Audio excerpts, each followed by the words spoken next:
રાજ્યના સુપ્રસિદ્ધ યાત્રાધામ એવા પાવાગઢ ડુંગર પરથી આજે વહેલી સવારે એક અત્યંત દુઃખદ દુર્ઘટના સામે આવી છે, જેમાં ડુંગર પર આવેલા પાટિયા પુલ નજીક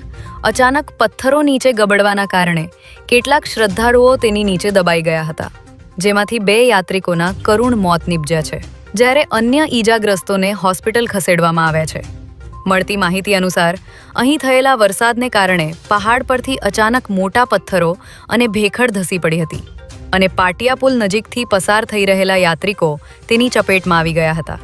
ઘટનાની જાણ થતાં સ્થાનિક પોલીસ પ્રશાસન, ફાયર બ્રિગેડ અને બચાવ ટુકડીઓ તાત્કાલિક અસરથી ઘટના સ્થળે દોડી આવી હતી અને બચાવ કામગીરી હાથ ધરી હતી, જેમાં 5 ઈજાગ્રસ્તોને બહાર કાઢી હોસ્પિટલ ખસેડવામાં આવ્યા છે, જ્યારે આ દુર્ઘટનામાં ખેડા જિલ્લાના રહેવાસી એવા 2 શ્રદ્ધાળુઓના મોત નીપજ્યા છે।